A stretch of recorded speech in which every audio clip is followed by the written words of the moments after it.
True freedom never comes without sacrifice. Sometimes, by freeing the body, we risk losing the freedom of the heart. The rain did not fall upon Wiltshire. It assaulted it. Great, heavy sheets of water lashed against the high, arched windows of the drawing room, warping the view of the sprawling gardens into a grey, melting blur.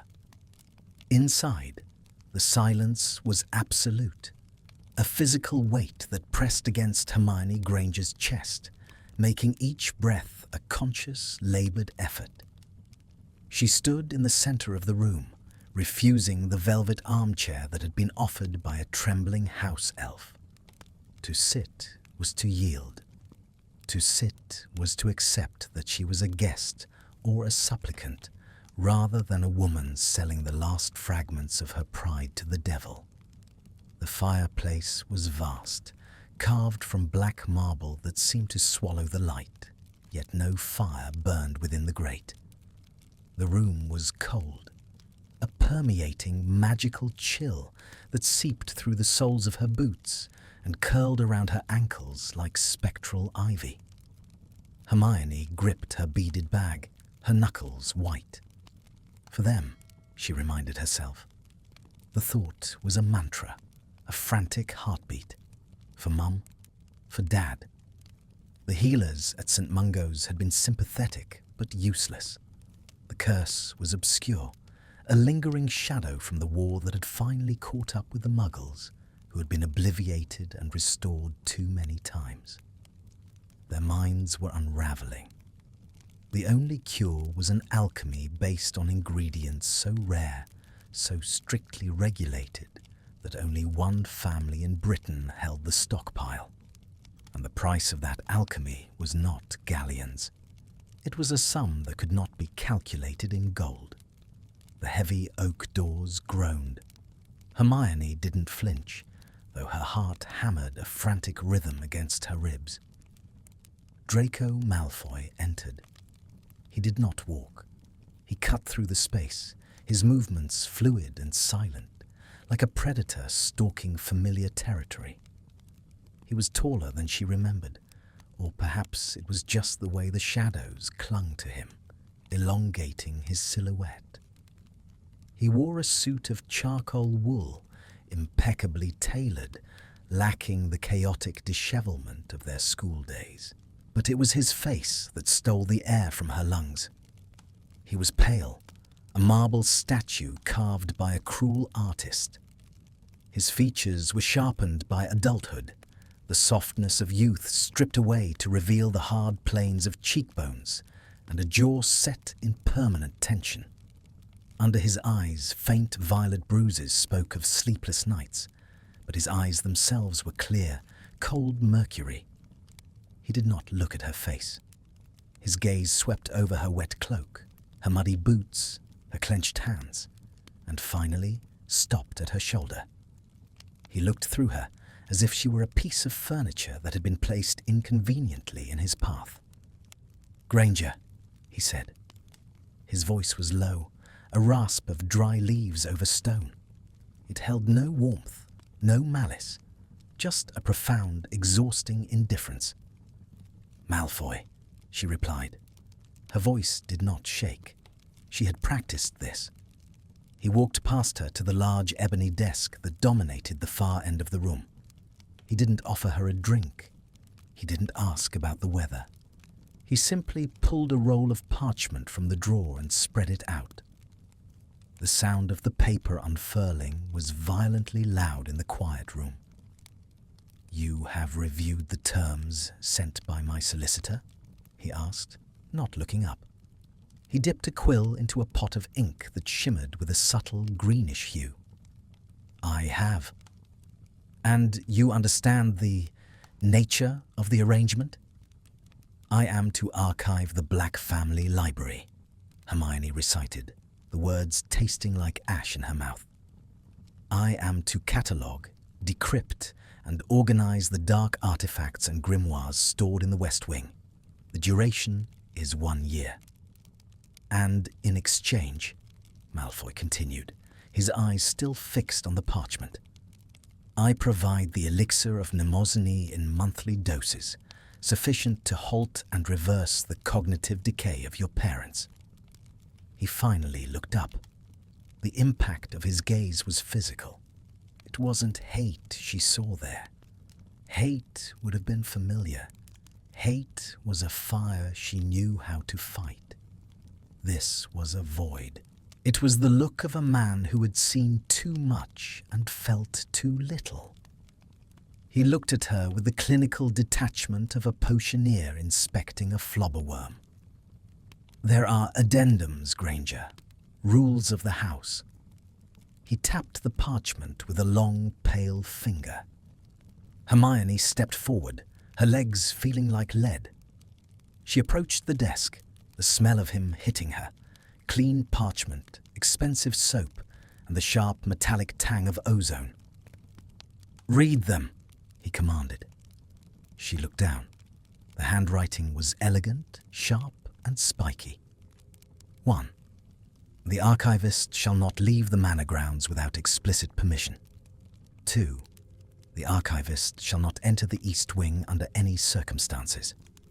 3. The archivist shall have no contact with the outside world that is not monitored.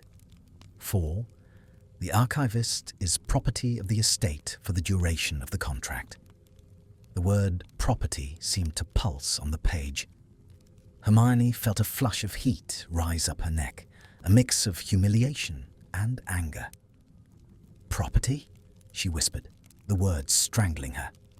"I am an employee, Malfoy, not a house elf. Not a slave."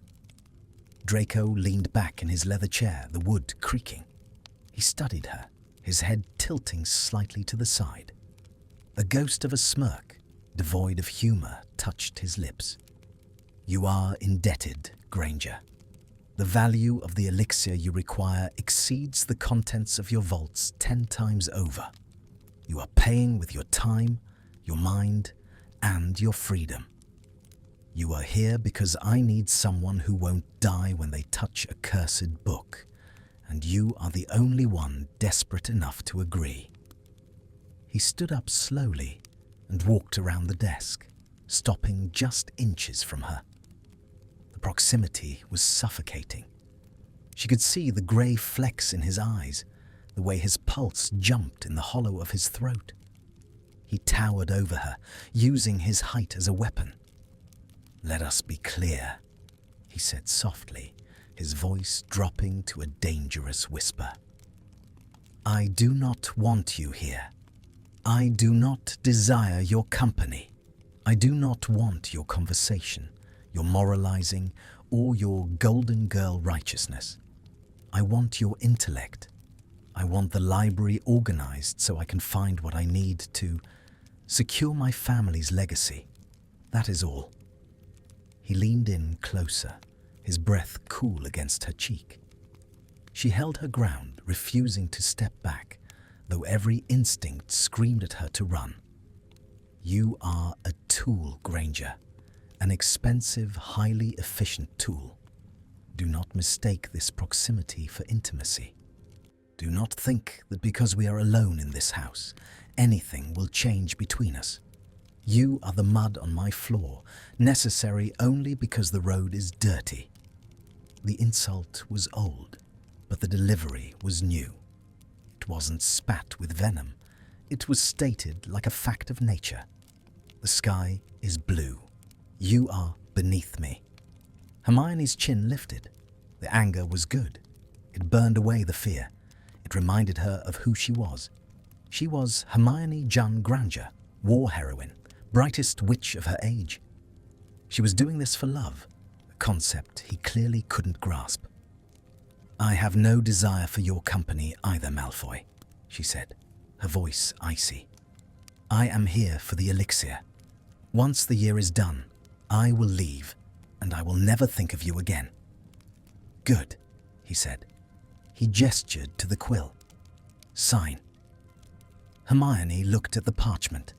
This was it. The cage door swinging open, waiting for her to step inside. She thought of her father, forgetting her name. She thought of her mother, staring blankly at a teapot. She reached out and took the quill. It was heavy, made of a black feather that felt warm to the touch. She dipped it in the ink. Hermione J. Granger. As she finished the loop of the R, a sensation rushed through her body, a sudden tightening, like a corset being laced too tight. A golden thread of magic flared from the parchment, winding around her wrist, invisible but heavy. It pulsed once, a heartbeat against her skin, and then vanished. The contract was sealed. Draco snatched the parchment away before the ink was even dry. He rolled it up with a snap, locking it into a drawer with a wave of his hand. "Done," he said, turning his back on her. "Tippy will show you to your quarters. You begin at dawn. I expect silence, Granger. The manor prefers it." "Wait," she said. The dismissal was so abrupt it left her reeling. "Where will you be if I have questions about the archive?" He paused near the door, his hand on the brass handle. He didn't turn around. His posture was rigid, the tension in his shoulders betraying the nonchalance of his tone. "If you have questions, write them down. I will review them when I see fit. Do not seek me out. Do not knock on my door." "Why?" she asked, the questions slipping out before she could stop it. "Are you so afraid of me?" The air in the room seemed to drop 10 degrees. Draco turned his head slowly, looking at her over his shoulder. The shadows deepened the hollows of his eyes, making him look like a skull. "Afraid?" He gave a short, dry laugh that sounded like cracking ice. "No, Granger, I am not afraid of you. I am afraid of what this house does to people who ask too many questions." He opened the door. The sound of rain crashing against the stone walls filled the room again, louder than before. "Welcome to Malfoy Manor," he said, and then he was gone, the heavy door slamming shut with a sound that echoed like a prison sentence. Hermione stood alone in the dark, cold room. She looked down at her wrist. There was no mark, but she could feel it, the phantom weight of the chain she had just forged. She was alone in a house of ghosts with a man who had turned his heart into stone. But as she stared at the closed door, she remembered the tremor in his hand as he had reached for the parchment. It had been slight, barely a flutter, but she had seen it. Draco Malfoy wasn't just cold, he was shattering. And for the next 365 days, she would be the one holding the pieces. She took a deep breath, inhaling the scent of dust and ozone he had left behind, and waited for the elf. The game had begun. The West Wing did not smell like a library. It smelled of ozone, stagnant water, and things that had rotted in the dark long before they died. 2 weeks had dissolved into the grey, suffocating soup of the British autumn, and Hermione Granger had learned that silence in Malfoy Manor was not empty. It was heavy. It had a texture, thick and velvet-like, pressing against her eardrums until the rushing of her own blood sounded like a roar. She stood atop a rolling ladder, her hands encased in dragon-hide gloves, staring at a shelf that seemed to vibrate with a low, menacing hum. The archive was not merely a collection of books. It was a prison for the Black family's darkest neuroses. Every tome here was sentient, spiteful, and steeped in blood magic. "Stop it," she whispered, her voice cracking from disuse. The grimoire in front of her, the tenebrous anatomy of shadows, snapped its cover shut, nearly catching her thumb. A puff of black dust, smelling of sulphur, coughed into the air. Hermione recoiled, gripping the ladder's railing until her knuckles ached. She was exhausted. Her reflection in the dark window pane showed a woman fraying at the edges, hair escaping its severe bun in frizzy halos, dark smudges under her eyes that mirrored the ink stains on her fingers. She was working 14-hour days, driven by a panic she refused to acknowledge. Every translated page was a step closer to the elixir. Every organized shelf was a day added to her parents' lives. But the manor was draining her. She rarely saw him. Draco Malfoy was a ghost in his own home. He existed in the periphery, a shadow passing a doorway, the distant click of boot heels on marble, the scent of expensive cologne lingering in an empty corridor. Meals were served by Tippy in the small antechamber of the library. She ate alone. She worked alone. She slept alone in a guest room that was luxurious but frigid, the silk sheets always cold against her skin. He was keeping his promise. He did not want her company. He barely acknowledged her existence. And yet she felt watched. It was a prickling sensation at the back of her neck, a sudden drop in temperature that made the candlelight flicker. It usually happened late at night when the rest of the world was asleep and the magic of the house seemed to wake up, stretching its creaky limbs. Tonight, the feeling was intense. Hermione descended the ladder, her knees popping. She placed the hostile grimoire on the sorting table, a slab of obsidian that seemed to absorb the light of the floating candles. The grandfather clock in the hall chimed 2, a deep, mournful sound that reverberated through the floorboards. "You are behind schedule." The voice came from the shadows near the entrance. Hermione jumped, her hand flying to her chest. She hadn't heard the door open. She hadn't heard him approach. Draco stepped into the circle of candlelight. He looked impeccable, infuriatingly so. He wore a black dress shirt with the sleeves rolled up to his elbows, exposing the dark mark.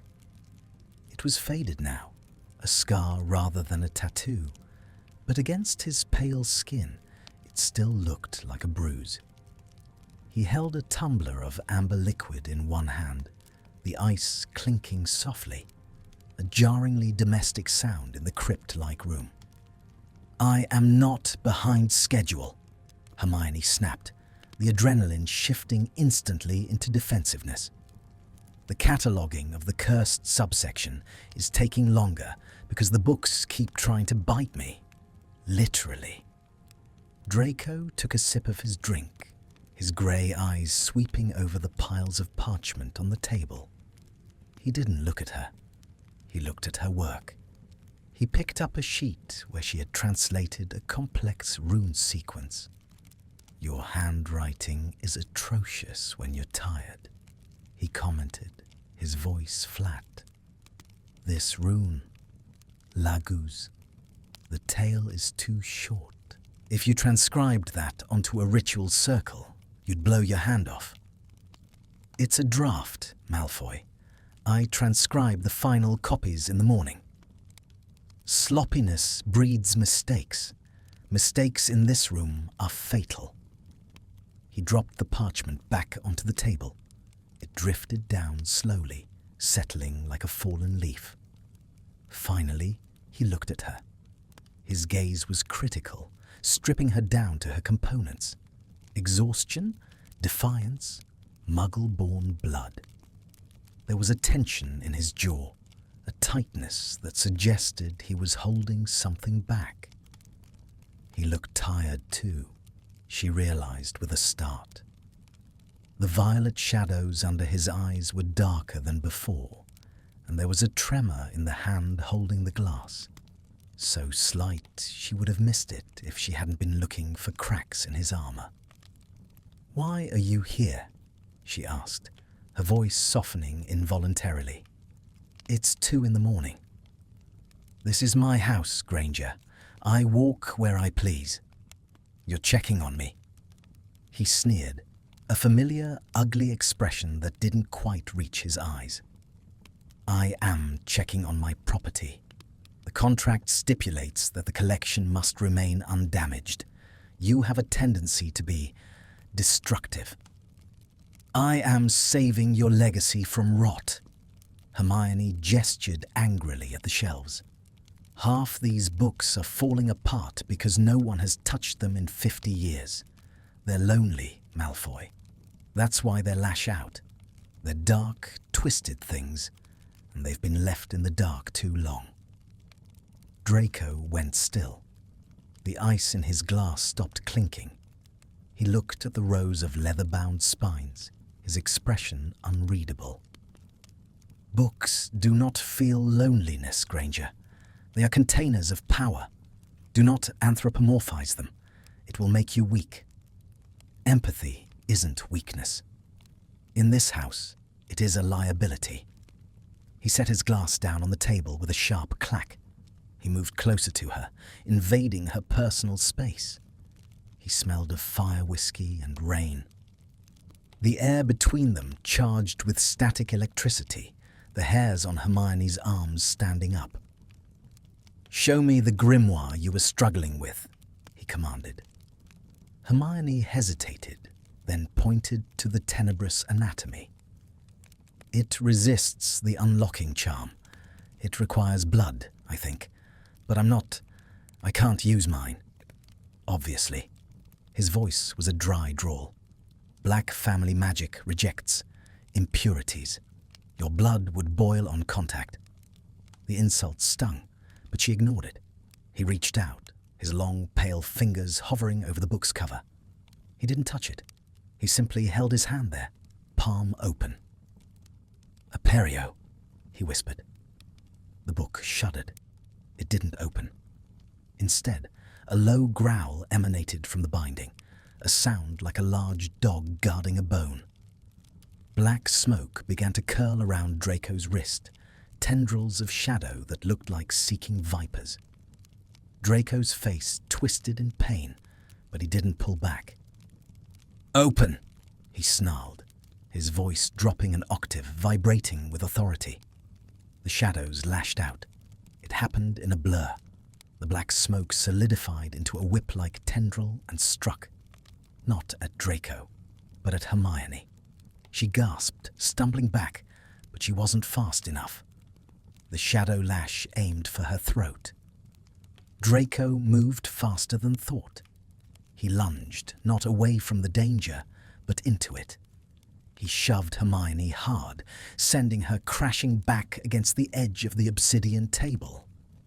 His body slammed into hers, pinning her there, shielding her with his own back. She felt the impact of the magic hit him. He jerked violently against her, a guttural sound of pain ripped from his throat. His hands gripped the edge of the table on either side of her hips, trapping her. For a heartbeat, the world was just the sound of his ragged breathing and the smell of burning fabric. Hermione was frozen, her eyes wide, staring up at him. His face was inches from hers, contorted in a grimace of agony. His eyes were squeezed shut. "Malfoy?"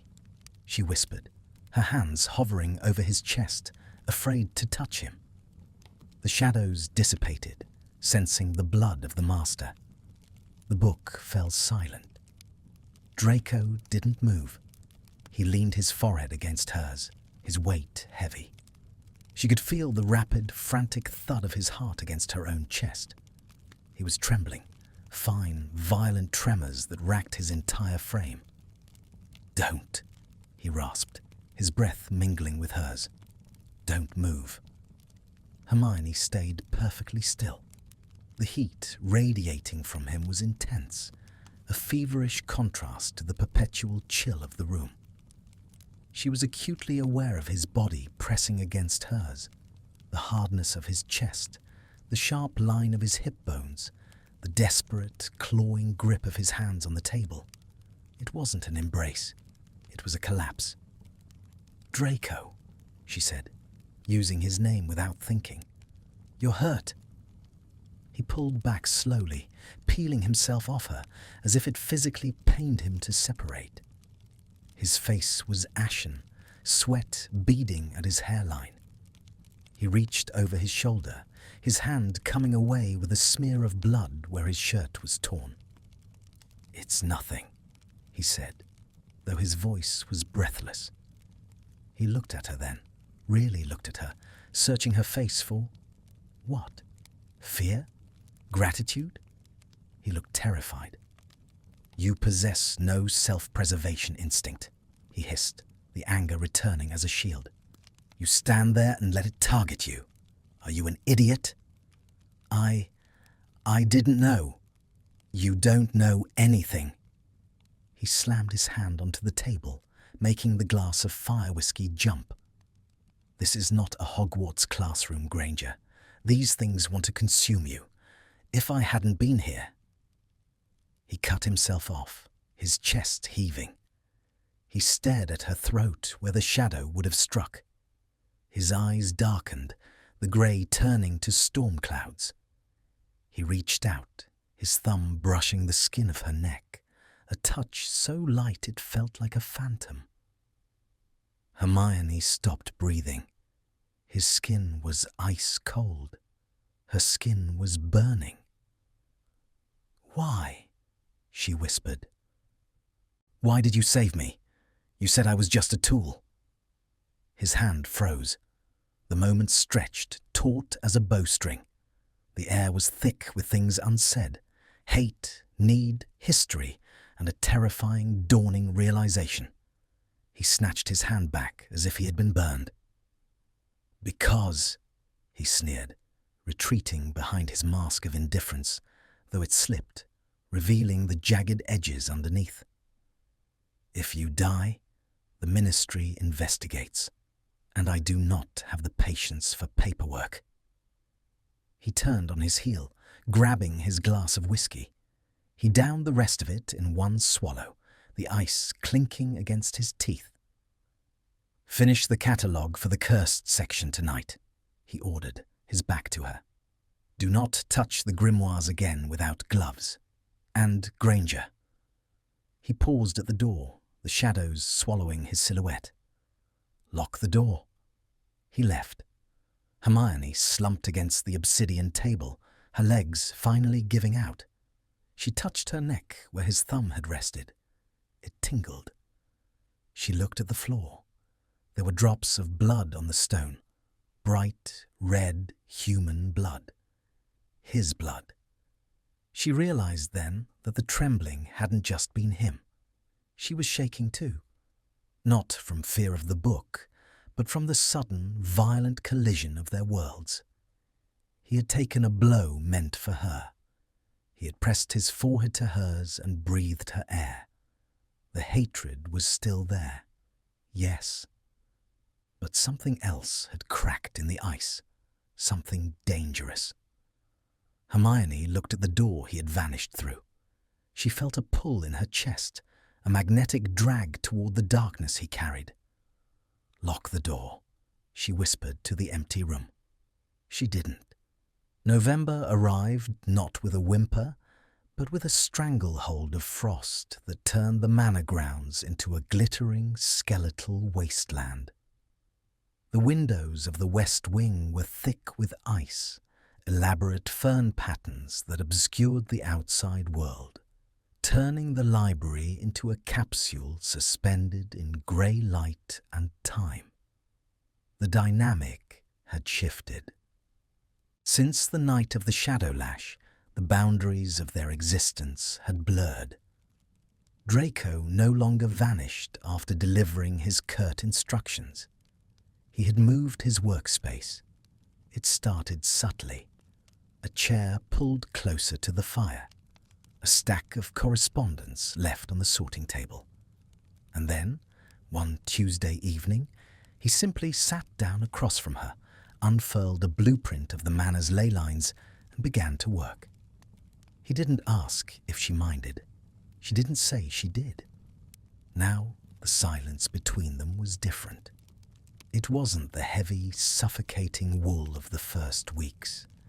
It was a companionable tension, a wire-pulled taut that hummed with the scratch of two quills moving in counterpoint. Hermione found herself listening to the rhythm of him. She knew the sharp, aggressive scratch of his signature. She knew the slow, thoughtful tapping of his quill against the inkwell when he was calculating arithmancy. She knew the heavy, frustrated sigh that escaped him when the numbers didn't align. She hated that she knew these things. She hated that his presence, once a source of terror, had become the anchor of her day. "You're staring, Granger." Hermione blinked, snapping her head up. Draco didn't look up from his parchment. He was writing furiously, his brow furrowed in concentration. "I am not staring," she lied, dipping her quill into her ink pot with unnecessary force. "I am thinking. The genealogy of the Black family in the late 19th century is contradictory. While Berger's journals mention a cousin who doesn't exist on the tapestry." "Marius," Draco said, his voice flat. "He was a squib, burned off the tapestry, erased from the records. My mother used to tell me he was eaten by a manticore. Pure-blood fairy tales are rarely pleasant." "That's horrible. That's efficiency." He finally looked up, his grey eyes catching the firelight. "You cannot maintain a bloodline of magical potency if you tolerate the weak. The House of Black was a garden. They pruned the dead branches." "Is that what you call it?" Hermione challenged, the old fire sparking in her chest. "Pruning. It's murder, Draco. It's erasing a human being because they didn't fit a genetic ideal." He flinched. It was microscopic, a mere tightening of the corner of his eye, but she saw it. He dropped his gaze back to the desk. "I didn't say it was right, Granger. I said it was their way. And now I am the one left trying to untangle their mess so the wards don't collapse on top of us." He reached for his glass of water, and that was when it happened. His hand shook. It wasn't a shiver of cold. It was a tremor, violent and uncontrollable, radiating from his wrist to his fingertips. The water sloshed over the rim, splashing onto the polished mahogany desk. Draco froze. He stared at his own hand as if it belonged to a stranger, his expression twisting into something between rage and humiliation. He gripped the glass tighter, trying to force the muscles into submission, but the tremor only worsened, the knuckles turning white. "Damn it," he whispered, a sound of pure venom. Hermione's heart gave a painful lurch. Without thinking, she reached across the table. "Let me." "Don't," he snapped, pulling his hand back as if she were contagious. He set the glass down with a heavy thud, water pooling around the base. He hid his hand under the table, his shoulders hunched. "Draco," she said softly. The name felt less foreign on her tongue now. "Is it the curse? The one you're taking the alchemy for?" He turned his head away, staring into the fire. The profile of his face was sharp, beautiful, and incredibly lonely. "It is a side effect. The dark mark. It is not just ink, Granger. It is a brand. It links the bearer to a magic that is gone, but the connection remains. It's like a severed nerve, constantly firing, looking for a signal that isn't there." He turned back to her, his eyes hollow. "It eats the nerves. Eventually, the tremors won't stop. Then the seizures begin. Then the madness." Hermione felt a cold dread wash over her. She looked at the man who had been her tormentor, her enemy, and saw only a boy who had been branded like cattle and left to rot. The elixir, she realized, the pieces falling into place. The elixir of mnemosyne. It restores cognitive function. You aren't just making it for my parents. You're making it for yourself. Draco's laugh was brittle. Self-preservation, Granger. A Malfoy trait. I need the archives decrypted to find the stabilization formula. Without it, the elixir is poison. If I can't stabilize it, well, I suppose the manor will have a new ghost. You won't become a ghost, she said firmly. She stood up and walked around the table. Draco stiffened, watching her approach with wary eyes. What are you doing? The stabilization formula, she said, pulling a chair next to his. I found a reference to it in Bellatrix's personal grimoire yesterday. I didn't understand the context then, but if it's linked to the mark... She reached for a stack of books she had set aside, pulling out a small leather-bound volume that smelled of lavender and rotting meat. She opened it, her fingers brushing against his arm as she placed it between them. He didn't pull away. Here. She pointed to a complex diagram of arithmancy equations. It uses the golden ratio, but inverted. It's a parasitic siphon. It draws the dark magic out of the blood and stores it in a vessel. Draco leaned in, his shoulder pressing against hers. He smelled of rain and parchment. The warmth of his body was a stark contrast to the cold room. For a moment, Hermione forgot to breathe. They were so close she could count the individual lashes of his eyes. A vessel, he murmured, his voice low and rough. He traced the line on the page, his hand steady now that it was distracted by the puzzle. It requires a gemstone, a diamond, ideally. Something with a lattice structure strong enough to hold the entropy. We have diamonds, Hermione said, her mind racing, falling into the familiar, comforting rhythm of problem-solving. The chandelier in the ballroom, the crystals are enchanted. Too volatile, Draco corrected, his eyes scanning the text. It needs to be uncharged, raw. He looked at her, and for the first time in weeks there was a spark in his eyes that wasn't cold. It was the fire of intellect. You found this, hidden in Bellatrix's ravings. I speak fluent maniac, she quipped, a small, tentative smile touching her lips. Draco stared at her mouth. The air in the room seemed to thicken, charging with a static that had nothing to do with magic. His gaze lingered there for a second too long, heavy and heated, before flickering up to her eyes. You are brilliant, he said. It wasn't a compliment. It was an admission of defeat. It is inconvenient. Hermione felt a flush rise from her chest to her neck. I'm just doing my job, Malfoy. No. He shook his head slowly. You are doing more than that. You could have let me shake. You could have let me fail. You hate me. I don't hate you, she whispered. The truth of it surprised her. I used to. I wanted to. But hate takes so much energy, Draco. And you aren't the person I hated anymore. I am worse, he said, his voice bitter. I am the wreckage of that person. Wreckage can be rebuilt. She reached out and, with a bravery she didn't know she possessed, covered his hand with hers. His skin was cool, his fingers long and elegant. He went completely still. He looked down at their joined hands, her small, ink-stained hand covering his pale, scarred one. He turned his hand over slowly, interlacing their fingers. His grip was tight, desperate. It wasn't romantic. It was the grip of a man dangling off a cliff, finding a ledge. Granger, he warned, his voice a low rumble. Be careful.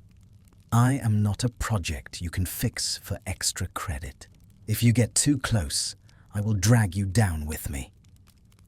I'm not afraid of the dark, Draco. You should be.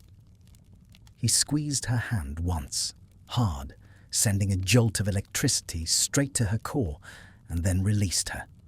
He stood up abruptly, the chair scraping loud and harsh against the floor.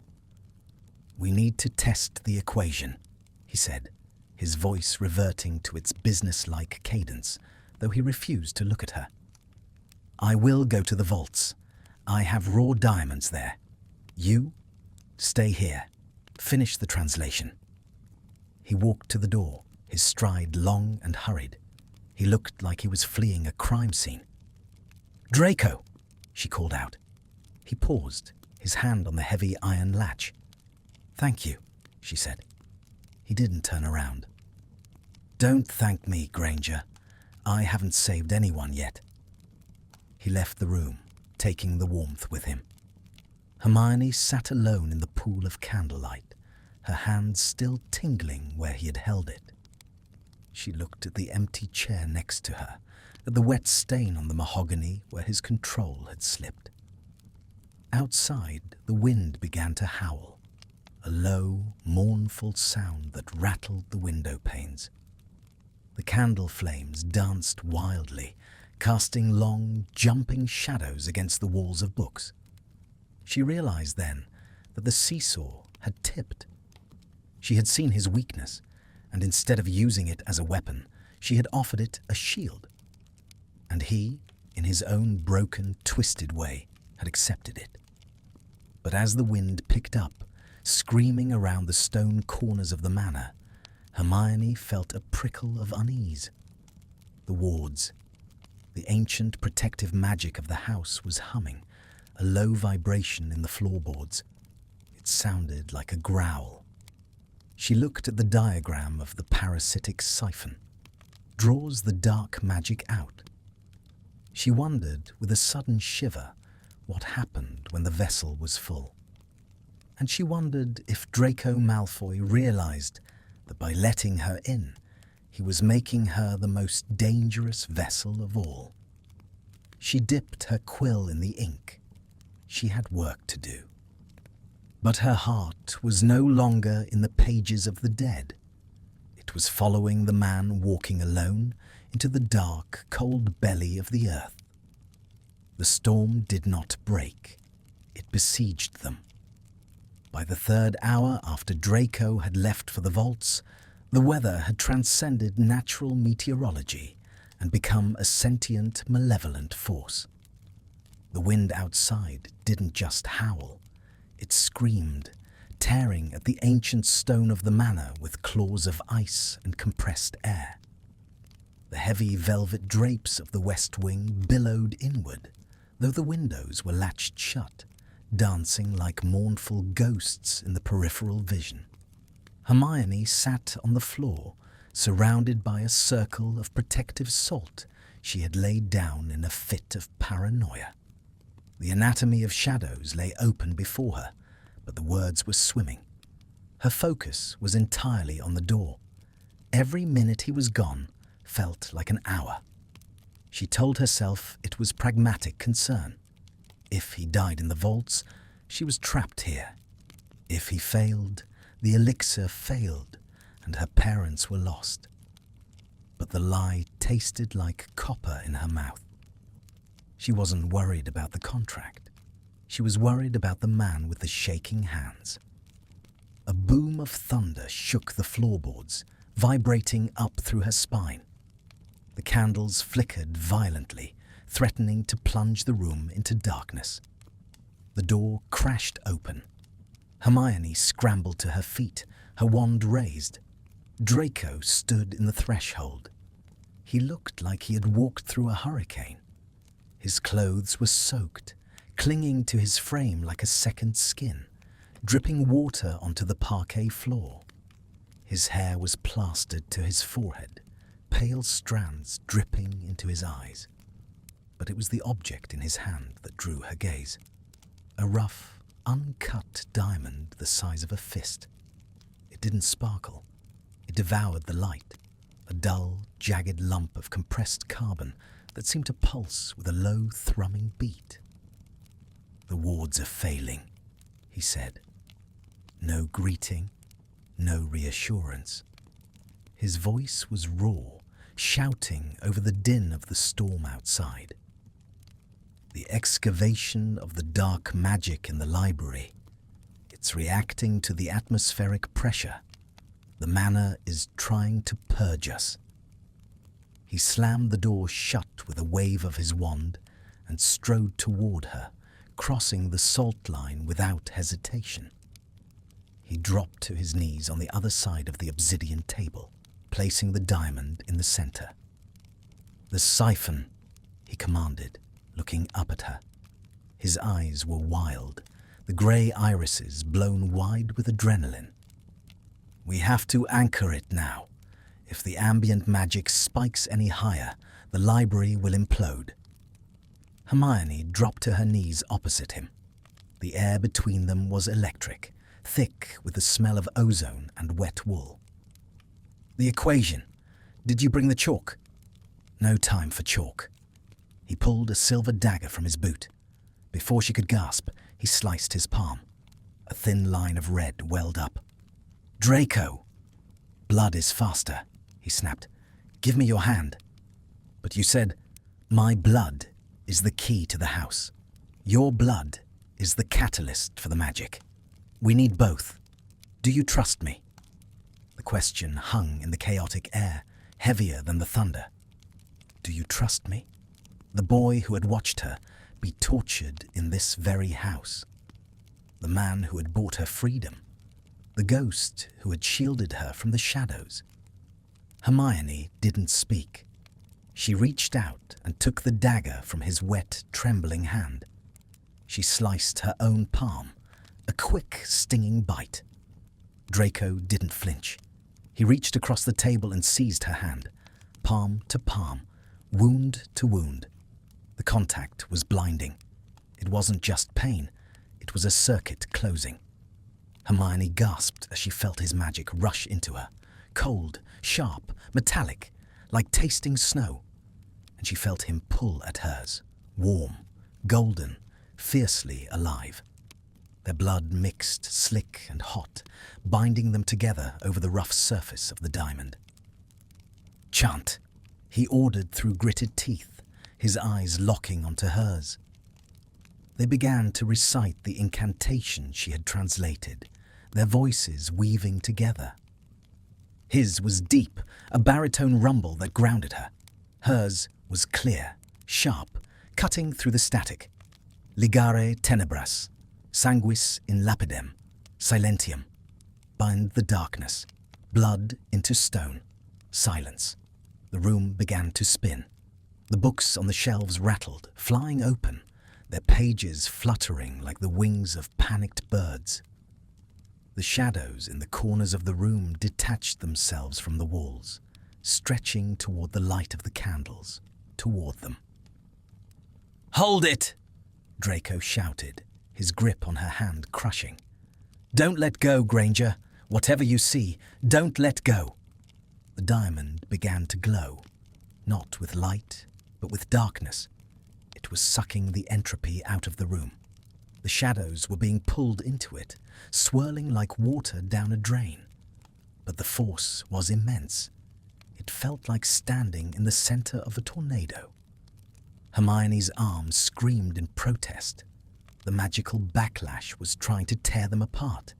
She felt herself slipping on the floor. "Draco!" she cried out, her voice lost in the roar of wind. He didn't let go. Instead, he lunged forward. He scrambled onto the table, ignoring the priceless artifacts, and grabbed her other wrist, pulling her toward him. They were kneeling on the obsidian slab now, their bleeding hands pressed between their chests, the diamond beneath them. They were the eye of the storm. "Look at me," he commanded. She looked. His face was inches from hers, wet with rain and sweat. He was terrified. She could see the sheer, unadulterated panic in his eyes, but beneath it, a ferocious determination. "I've got you," he breathed. "I won't let the house take you." The diamond flared, a pulse of violet light that knocked the wind out of them. A shock wave blasted outward, shattering the glass of the high windows. Cold, wet wind rushed in, extinguishing the candles instantly. Darkness swallowed them. But the silence followed. The rattling stopped. The books slammed shut. The howling wind was muffled, as if the room had been sealed in a vacuum. Hermione was gasping for air, her heart hammering against her ribs like a trapped bird. She was blind in the sudden dark, her senses overloaded. "Draco," she whispered, her voice trembling. "I'm here." His voice was right at her ear. She realized then that they hadn't let go. They were collapsed on the table, tangled together in the dark. His chest was heaving against hers. His legs were bracketed around hers. His hand was still gripping hers, their blood cooling between their palms. "Did it work?" she asked, afraid to move. "The pressure is gone," he murmured. "The stone took it." He didn't move away. The adrenaline was fading, replaced by something far more dangerous. In the absence of the threat, the proximity became the only reality. Hermione could feel every inch of him, the wet wool of his shirt rasping against her blouse, the heat of his body soaking into her frozen skin, the scent of him, sharp pine, iron, and something muskier, something human and desperate. She should pull away. She should get up, light her wand, and assess the damage. She didn't. "Your hand," she whispered. Draco shifted. She felt his breath hitch. "It's fine. You're still shaking." "It's the cold," he lied. "It's not the cold." She moved her free hand, finding his face in the darkness. Her fingers brushed his jaw, wet and rough with stubble. He went rigid under her touch, but he didn't pull back. She traced the line of his cheekbone, feeling the tension there, the way his jaw was clenched tight enough to snap. "Why do you stay?" he asked, his voice barely a breath. It wasn't the imperious Draco of the daylight. It was the broken thing she had glimpsed in the firelight. "You could have run when the windows broke. The contract. It wouldn't hold against mortal peril." "I'm not leaving," she said. The words surprised her with their certainty. "You're a fool, Hermione." Her name. He had said her name. It hung in the air between them, stripping away the last of the artifice. Granger was the employee. Hermione was the woman lying beneath him in the dark. "Maybe," she whispered. He moved then, a shift of weight. His head dipped lower. She felt his nose brush against hers, a soft, hesitant collision. He was seeking her out in the blind dark. Her breath hitched. Her heart stopped. Every nerve ending in her body was screaming, lit up like a constellation. "Draco," she breathed, a warning or an invitation. She didn't know. He froze. His lips were a fraction of an inch from hers. She could feel the warmth of his breath, smell the rain on his skin. The tension was unbearable, a physical ache in her chest. "I can't," he choked out. The words were pained, ripped from his throat. He pulled back abruptly, the movement violent in its suddenness. The warmth vanished, replaced by the biting cold of the winter wind rushing through the broken windows. "Lumos," he said, his voice harsh, devoid of the softness from seconds ago. The tip of his wand flared with a brutal white light, blinding her. Hermione threw her arm up to shield her eyes, squinting against the glare. Draco was standing by the table, his back to her. He was gripping the edge of the obsidian slab, his head bowed. He looked wreckage. His shirt was torn, his hand was dripping blood onto the floor, and his posture was one of utter defeat. "Get out," he said. Hermione sat up slowly, her body aching, her heart bruised. "Draco!" "Get out!" he roared, spinning around. The look on his face stopped her dead. It wasn't anger, it was horror. He looked at her as if she were the catastrophe, not the storm. He looked at her as if he wanted to devour her, and was terrified that he might actually do it. "Go to your room," he said, his voice dropping to a shaking whisper. "Lock the door. Do not come out until morning." "We need to heal your hand," she tried, stepping off the table, her legs wobbly. "I said leave." He pointed his wand at the door. The wood flew open with a bang. Hermione stood there for a moment, trembling in the cold wind. She looked at the blood on her own hand, his blood. She looked at the man who was unraveling before her eyes. "You can't push everyone away forever," she said quietly. "Eventually, there won't be anyone left to push." "That is the point," he snarled. Hermione turned and fled. She ran down the dark corridor, the tears finally spilling over, hot and angry on her cheeks. She didn't stop until she reached her room. She slammed the door and leaned against it, sliding down until she hit the floor. She brought her hand to her chest, clutching her palm where their blood had mixed. The wound was already closing, sealed by the magic they had shared. But the scar would remain. Back in the library, Draco Malfoy stood alone in the wreckage of his sanctuary. The wind whipped around him, freezing the rain on his clothes. He looked down at the diamond on the table. It was black now, filled with the shadows he had pulled from the room. He lifted his hand, the one she had held. He pressed it to his mouth, tasting the copper of her blood that still stained his skin. He squeezed his eyes shut, a single, jagged breath escaping him. "Too close," he whispered to the storm. "Too close." The seesaw had tipped again. He had pulled her into the eye of the storm, and for one terrifying moment, he had wanted to keep her there. And that was the most dangerous thing of all, because Draco Malfoy knew how his stories ended. Everything he touched turned to ash, and he would burn the world down before he let himself turn her into smoke. The morning sun over Wiltshire was a liar. It rose with a blinding, cheerful brilliance, shattering the grey gloom of the previous days. It sparked off the fresh snow that blanketed the manor grounds, turning the world into a pristine, diamond-dusted expanse. To an outsider, it looked like a winter wonderland. To Hermione Granger, waking in the silence of her guest room, it looked like a sanitized crime scene. She sat up in bed, the silk sheets pooling around her waist. Her body ached, a deep, muscular soreness that spoke of the magic she had channeled. But her eyes went immediately to her right hand. The cut was gone.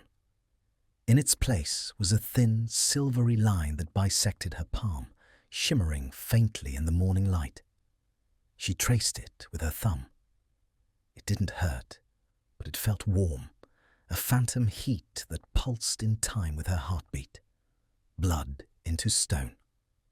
The memory of the darkness, the weight of Draco's body on hers, the desperate collision of their breath.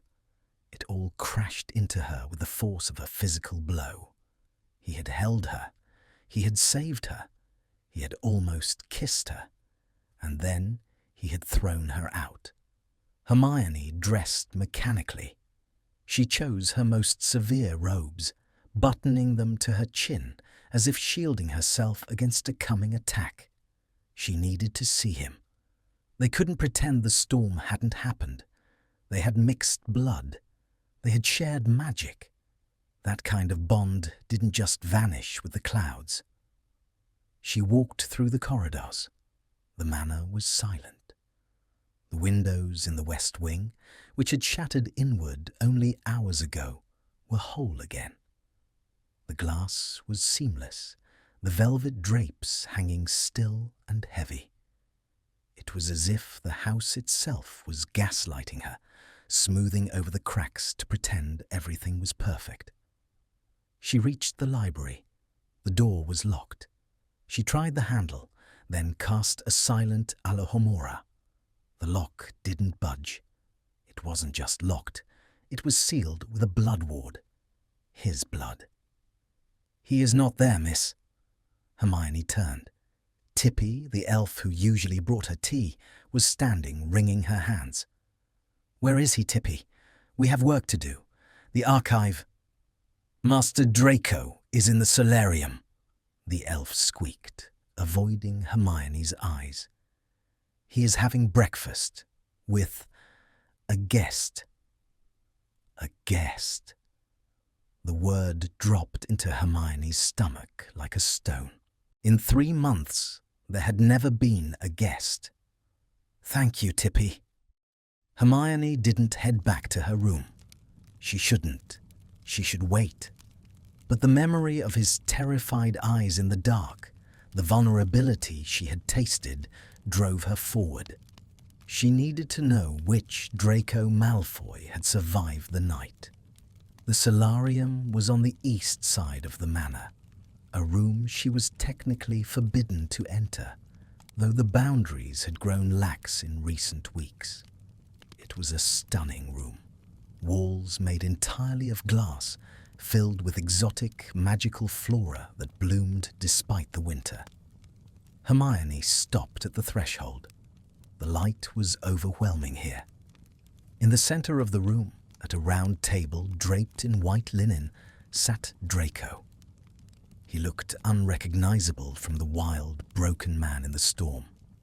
He was shaved, his hair perfectly coiffed, wearing a suit of pale grey that matched his eyes.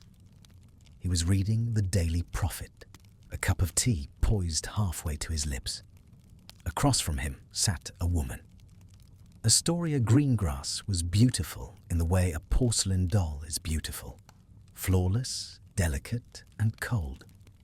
She wore robes of emerald green silk that cost more than Hermione's parents' house. She was laughing softly, a tinkling sound like breaking glass as she buttered a scone. "Draco, really?" she was saying.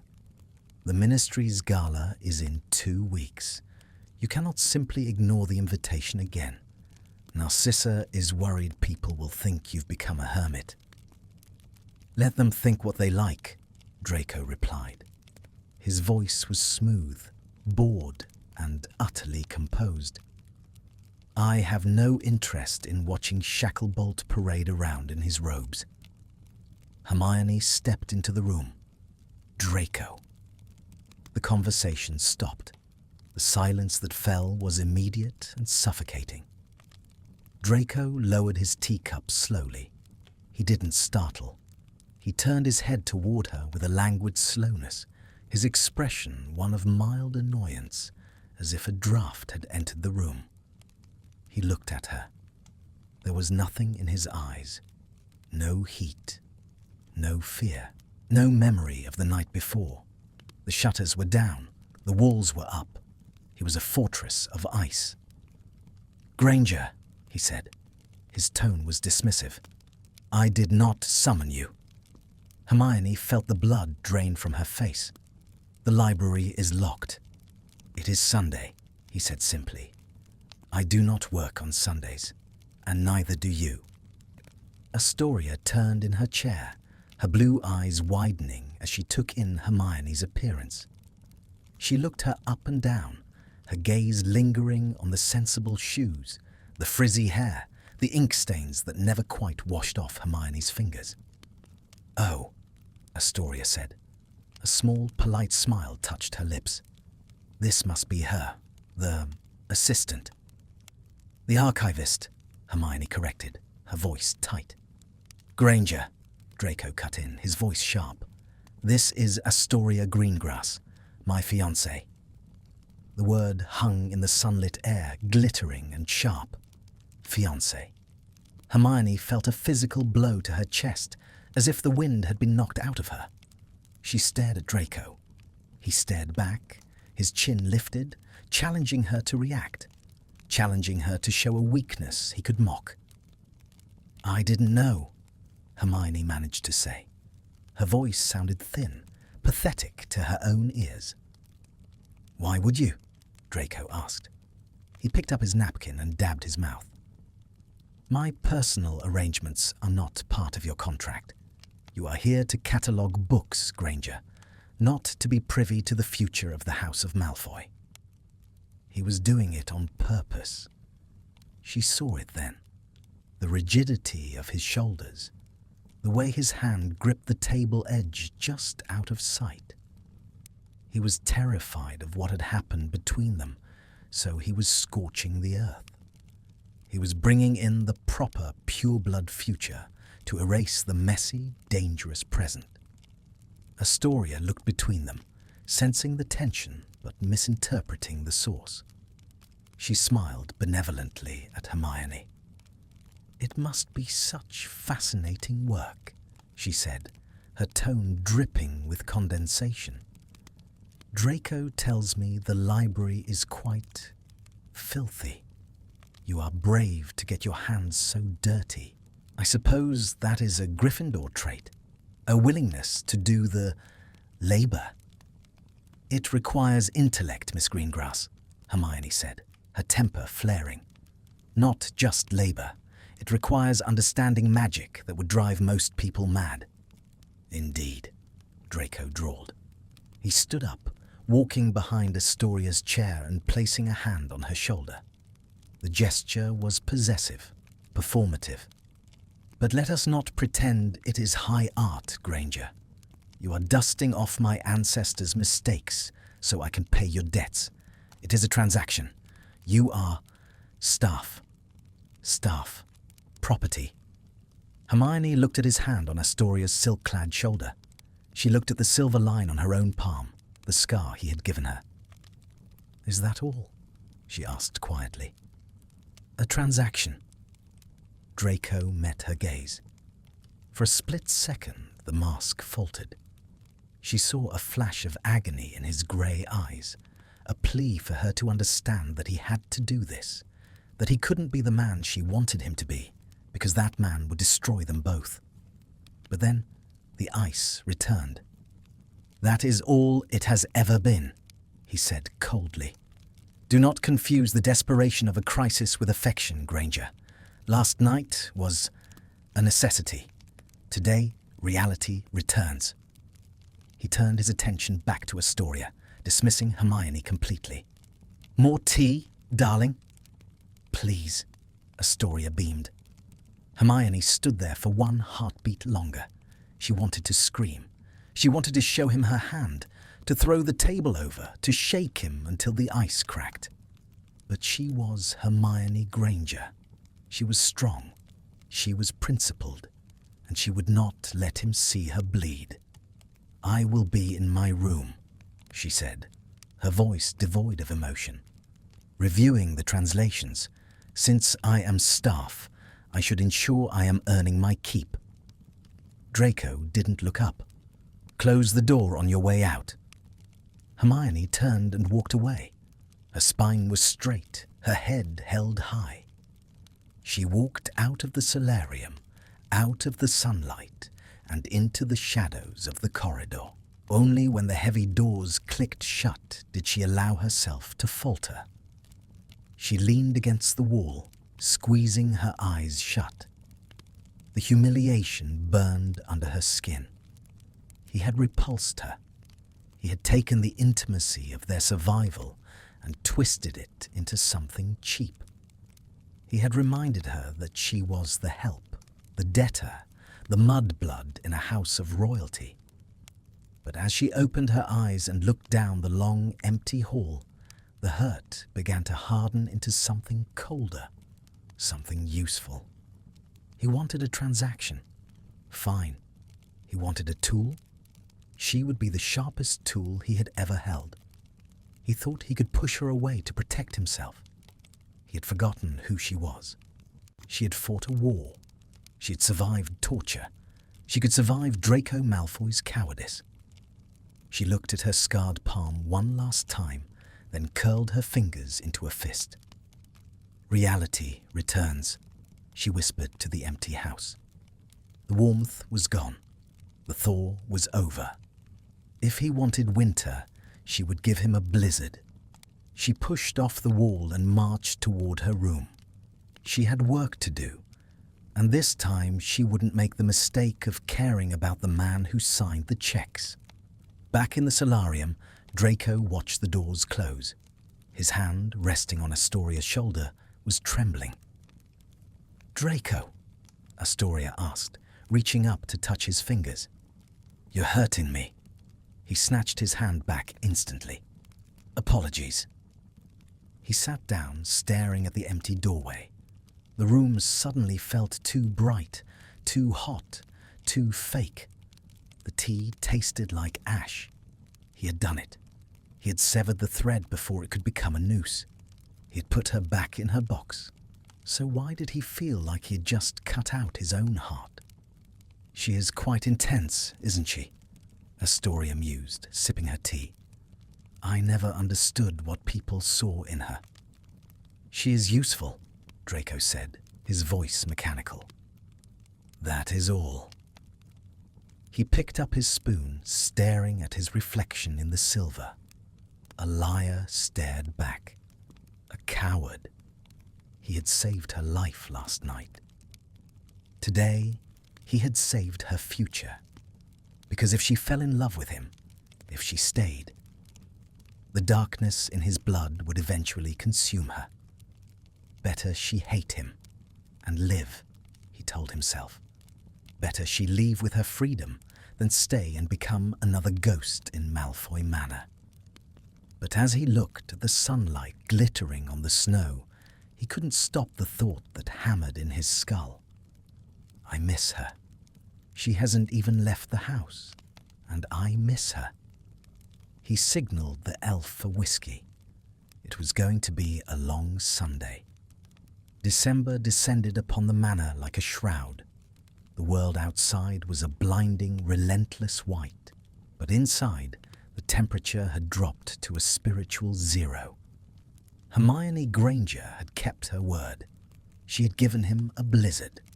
For 3 weeks, she had become the perfect employee. She arrived at the library at dawn, her movements precise and silent. She spoke only when necessary, her voice stripped of all inflection, a flat, professional drone that cut through the air like a scalpel. She did not ask about his hand. She did not ask about Astoria. She did not look at him with concern or anger or anything at all. She looked through him, as if he were merely a piece of architecture, necessary but uninteresting. It was driving Draco Malfoy insane. He sat in the shadow of the stacks, watching her. She was standing at the sorting table, translating a complex scroll on bloodline curses. Her back was straight.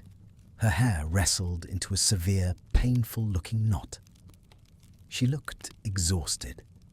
He could see the sharpness of her cheekbones in the candlelight, but her efficiency was terrifying. She was no longer the passionate, fiery Gryffindor who argued with him about morality.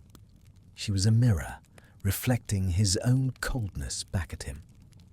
"The translation for the stabilization matrix is complete," she said, not turning around.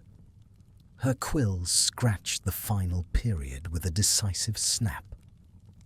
"Leave it on the desk," Draco replied. His voice was hoarse. He hadn't spoken to anyone in 2 days. "It requires your signature to bind the intent." She turned then, walking toward him with the parchment. She stopped exactly 3 feet away, the precise distance of polite indifference. She held out the scroll. Draco looked at her hand. The silver scar on her palm caught the light. It was the only thing about her that felt alive. He reached out to take the parchment.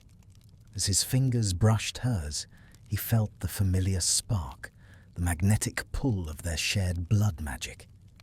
He saw her breath hitch, a microscopic crack in her armor, but she pulled her hand back instantly, as if she had touched a hot stove. "Is there anything else, sir?" "Irk."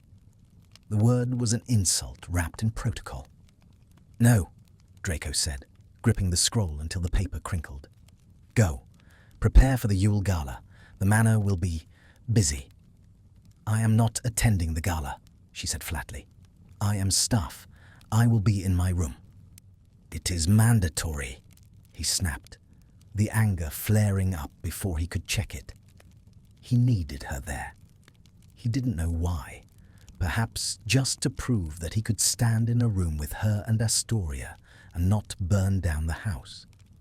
Or perhaps because the thought of her sitting alone in that cold room while he paraded his fake happiness made his stomach turn. "The contract states you must be available for consultation." "Consultation," she repeated, testing the word. Her brown eyes were hard, opaque stones. "Very well. I shall wear my best robes, perhaps the grey ones. They blend into the walls so well." She turned and walked away, the sound of her footsteps fading into the gloom. Draco watched her go, a bitter taste in his mouth. He looked down at his hand. The tremor was back. It started in his thumb and rolled through his wrist, a violent, juddering shake that made the parchment in his hand blur. He dropped the scroll and gripped the edge of the desk, his knuckles white. "Not now," he hissed through gritted teeth. "Not yet." But the magic didn't listen. The darkness he had been siphoning, the poison he had been holding at bay, was rising. The diamond, the one they had filled together, was full. He hadn't emptied it. He hadn't been able to bring himself to touch it since that night. He needed the elixir. He needed the raw, unfiltered dose. He stood up, stumbling slightly, and headed not for his bedroom, but for the east wing. Hermione paced her room. The best robes lay on the bed, a simple, mournful dress of charcoal silk she had transfigured from old Hogwarts robes. She was angry. No, she was furious. Consultation. He wanted her there as a prop, to show off his obedience to the pureblood laws, to humiliate her further. She stopped pacing. A sound echoed through the wall. Her room was adjacent to the corridor that led to the east wing, the forbidden wing. The sound was faint, a dull thud, like something heavy falling. She froze. The house was silent. Tippy was in the kitchens. Astoria was in London, preparing for her grand entrance tomorrow. Another sound, a low, guttural groan. Hermione's heart hammered against her ribs. The contract forbade her from entering the East Wing. Rule number 2. But the sound hadn't been human. It had been the sound of an animal in a trap. She looked at the door. She looked at the scar on her palm. "Damn him," she whispered. She grabbed her wand and slipped into the corridor. The air grew colder as she approached the heavy oak doors of the East Wing. The shadows here were wrong. They moved against the light, pooling in corners like viscous oil. The door was ajar. Hermione pushed it open. The smell hit her first. Copper, ozone, and the sickly sweet scent of rotting lilies. The room was a laboratory, but not like the one in the library. This was a place of desperation. Cauldrons bubbled with thick black sludge. Charts were nailed to the walls, covered in frantic, jagged writing. And in the center of the room, collapsed against a workbench, was Draco. He was convulsing. It wasn't just a tremor. His entire body was seizing, his back arching off the floor, his heels drumming a frantic rhythm on the stone. His head was thrown back, his teeth bared in a rictus of agony. "Draco!" Hermione forgot the rules. She forgot the coldness. She forgot Astoria. She ran to him, skidding on the stone floor. She dropped to her knees, grabbing his shoulders to keep him from smashing his head against the leg of the bench. He was burning up. His skin was searing to the touch, soaked in sweat. His eyes were rolled back in his head, showing only the whites. "Draco, can you hear me?" she shouted, panic rising in her throat. She tried to restrain him, but his muscles were locked in iron-hard spasms. On the workbench above him, a vial lay on its side, spilling a shimmering silver liquid. The elixir. He had tried to take it and failed. "Accio potion," she cried, catching the vial before it emptied completely. There was barely a mouthful left. She looked at him. He was dying. She knew it with a terrifying certainty. The dark magic was eating his nervous system. She had to get the potion into him. "Draco, listen to me," she commanded, using her war voice, the voice that had led troops. She wedged herself behind him, pulling his upper body into her lap. He thrashed against her, his elbows striking her ribs, but she held on. She used one hand to pry his jaw open. His jaw muscles were rigid as stone. "Open your mouth, Malfoy. Don't you dare die on me." She forced his mouth open, ignoring the snap of his teeth near her fingers, and poured the remaining liquid down his throat. Then she clamped his mouth shut and massaged his throat, forcing him to swallow. He choked, convulsed once more, a violent, arching spasm that nearly threw her off, and then, suddenly, went limp. The silence that followed was deafening. Hermione sat on the cold floor holding him. His head rested heavy on her shoulder. His breathing was ragged, wet gasps that rattled in his chest. She brushed the wet hair back from his forehead, her hand trembling. "You idiot," she whispered, her voice breaking. "You absolute idiot." Minutes passed. The shadows in the corners watched them. Slowly, the tension left his body. His breathing evened out. He stirred. "Granger." The voice was a croak, weak, broken. "I'm here," she said softly. He tried to pull away, but he had no strength. He slumped back against her, surrendering to gravity. He blinked, his grey eyes unfocused, trying to piece together reality. "The potion. I gave it to you. You spilled half of it." He closed his eyes, a grimace of pain twisting his face. "Not enough. It stabilizes the tremors, but the core is still rotting." "Why didn't you call me?" she asked, the anger returning, but softer now, laced with fear. "Why are you doing this alone?" "Because," he rasped, turning his head slightly so his cheek rested against her neck. His skin was cooling, but he was still feverish. "I am dangerous, Hermione. Look." He lifted his left arm. He rolled up the sleeve of his shirt. Hermione gasped. The dark mark was not just a scar. It was alive. The black ink was moving, writhing like a trapped snake beneath his skin. But around it, the flesh was necrotic, blackened, cracked, oozing a dark substance that smelled of that sickly sweet rot. "It's spreading," he whispered. "The magic of the manor. It's trying to purge the mark, but the mark is tied to my life force. If the mark goes, I go. The elixir stops the war between my blood and my skin for a few hours. That is all." Hermione stared at the horror on his arm. This was the price. This was why he needed the money. This was why he needed the archive. He wasn't trying to save his heritage. He was trying to survive it. "And Astoria?" she asked, the questions slipping out. Does she know? Draco laughed, a dry, wheezing sound. Astoria? Astoria thinks I have a nervous condition. She thinks I am melancholic. She is here for the title, Granger. She is here because the Greengrass fortune is dwindling, and the Malfoy name still holds weight in the Wizengamot. It is a merger, nothing more. You're marrying her. I am securing a future for the estate. If I die, the line must continue. You aren't dead yet. I am rotting from the inside out, he shouted, his voice cracking. He tried to push himself up, his pride flaring even in his weakness. He managed to sit up, swaying, putting distance between them. He looked at her, his eyes wild and desperate. Why did you come in here? You broke the rules. I heard you fall. You should have let me fall.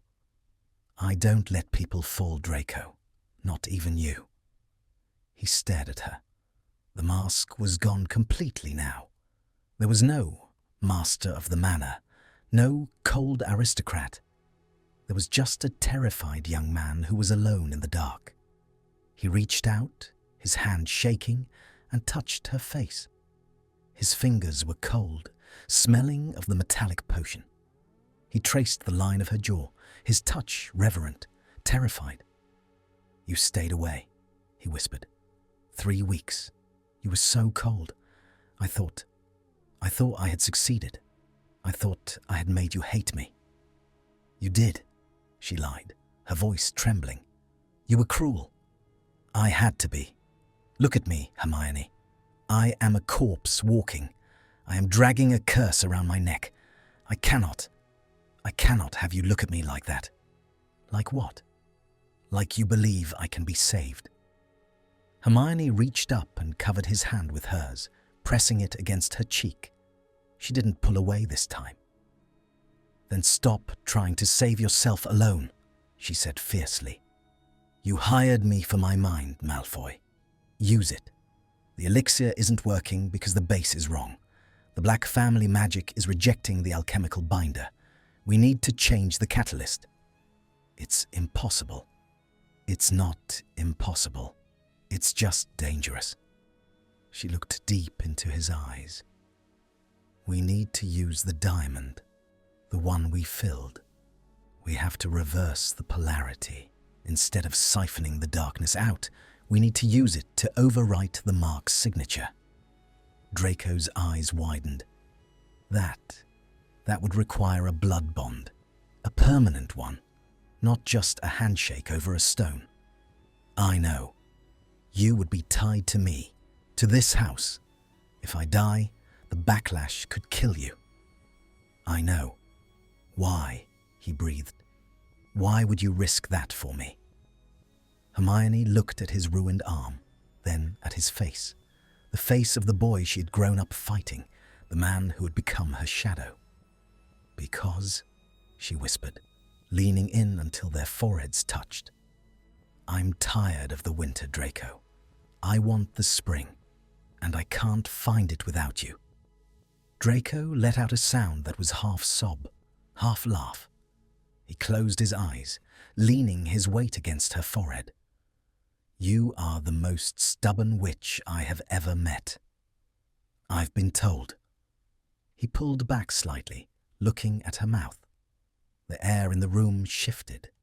The smell of sickness faded, replaced by the sharp electric charge that always existed between them. The gala is tomorrow, he said, his voice regaining a fraction of its strength. Astoria will be there. The minister, everyone. I know. If we do this, if we attempt this bond, you cannot be staff tomorrow. You cannot be in the background. What are you saying? Draco's gaze hardened. A flicker of the old Malfoy arrogance returned, but this time it wasn't directed at her. It was directed at the world. I am saying, he murmured, his thumb stroking her cheekbone, that if I am going to risk my soul to survive, I am not going to spend my last night on Earth pretending to be someone else. Come to the gala, Hermione. Not as the archivist. Come as yourself. And Astoria? Let me worry about Astoria. He tried to stand.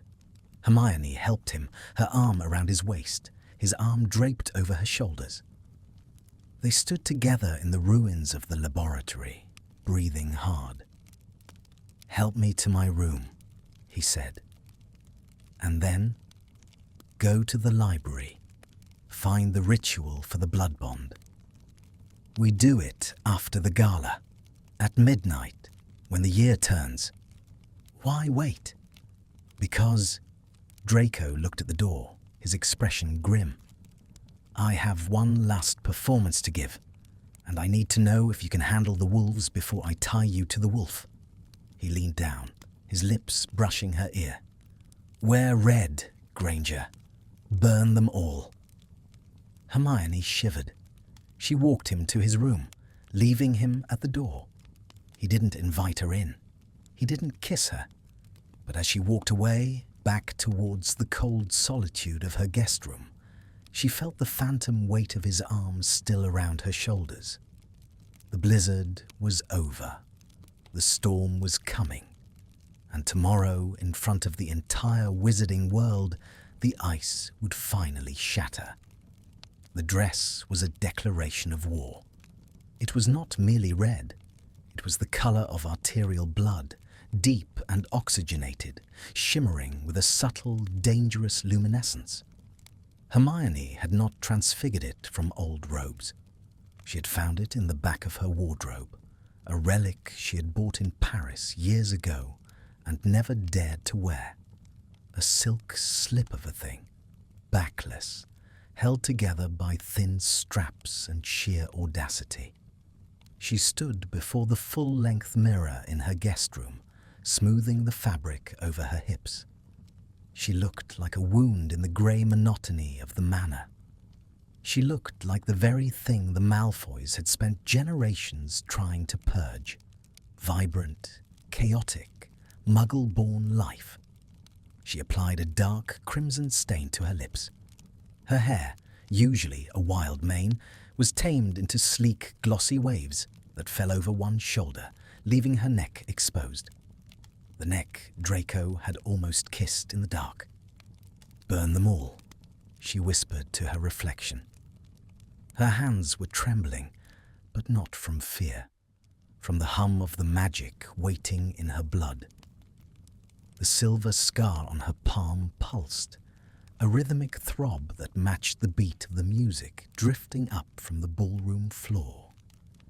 She opened the door and stepped into the corridor. The air was heavy with the scent of pine needles, roasted chestnuts, and expensive perfume. Downstairs, the elite of the wizarding world were gathering to celebrate the winter solstice, unaware that the master of the house was rotting from the inside out. Hermione descended the grand staircase. The ballroom was a cavern of gold and crystal. Floating candles drifted like stars above the heads of the guests. Ice sculptures of dragons and serpents coiled around pillars of white marble. The room was a sea of black, silver, and emerald green, the colors of the sacred 28. The conversation was a low, polite roar, the clinking of crystal glasses punctuation to the whispers of politics and lineage. Then Hermione stepped onto the landing.